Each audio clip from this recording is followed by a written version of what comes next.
30 years. 30 years since a terrible, terrible clause was added into the law. A clause that, when you look at it, sounds very, very similar to a certain homophobic country's law today. That clause was Section 28. Before we crack on with Section 28, let's just discuss the previous 20 years. Just for a bit of context, you know. Homosexuality was decriminalised in England and Wales in 1967. It was then decriminalised in Scotland in 1980, and then to follow suit, just to make, you know, the full set of the United Kingdom, it was decriminalised in Northern Ireland in 1982. Big jumps and gaps in the time frame there. This caused mass debate and a societal shift in what is seen as normality, a phrase that I freaking hate.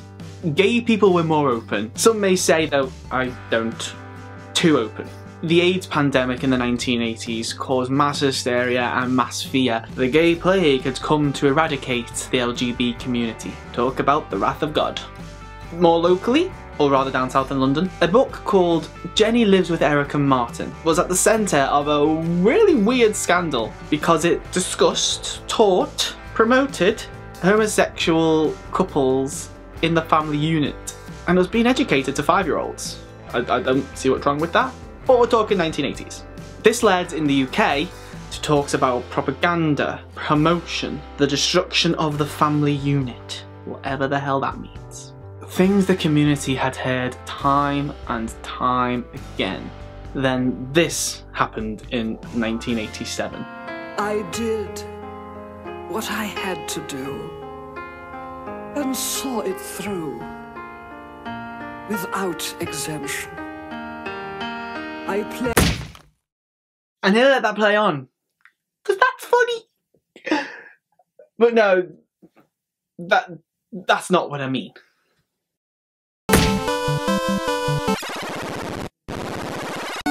Channel. No. Change the channel. No. Change the channel. No. Change the channel. No. Change. Good morning, Vietnam! This is it? This is it. Leave that with you. Children who need to be taught to respect traditional moral values are being taught that they have an inalienable right to be gay.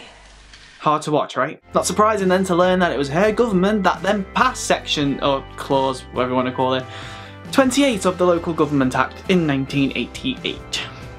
The clause read, and I'm going to read it because I don't want to get any of this wrong. This stated that a local authority shall not intentionally promote homosexuality or publish material with the intention of promoting homosexuality, or promote the teaching in any maintained school of the acceptability of homosexuality as a pretended family relationship. Please tell me of the pretended family relationship. What does that mean?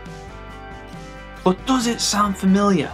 Russia currently has a ban on what they call homosexual propaganda, which is basically a ban on anything LGBT plus related, to protect the family. I don't know what families they're trying to protect, but there's definitely nothing wrong with my family with my gay self in it.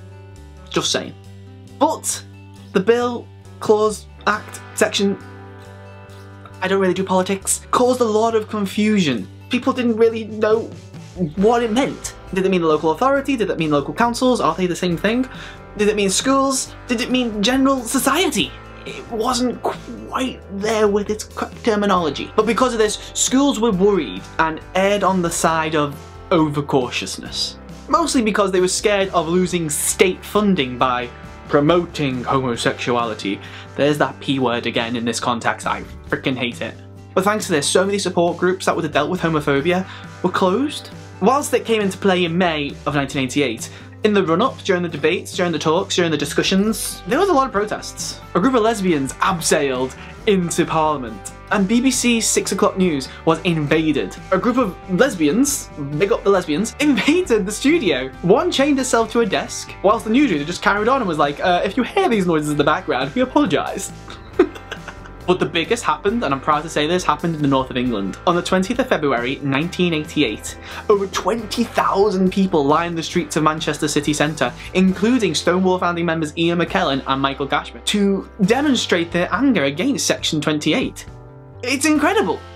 But But now the funny thing about Section 28, it never made, there's that word again, the promotion of homosexuality a criminal offence. There was only one recorded case of anything being brought to court. A Christian Institute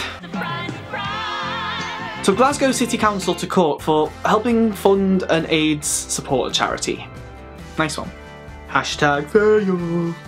After constant fights, debates, arguments, attempts to get it repealed, 15 years, 12 in Scotland, 15 years for the whole of the UK to repeal Section 28. And the fight for equality continued. But it just goes to show you how lucky we are here. The stories that we're hearing from Russia and Chechnya, the justification for that is a similar act in legislation now to what happened in the 1980s in the UK. Just some food for thought.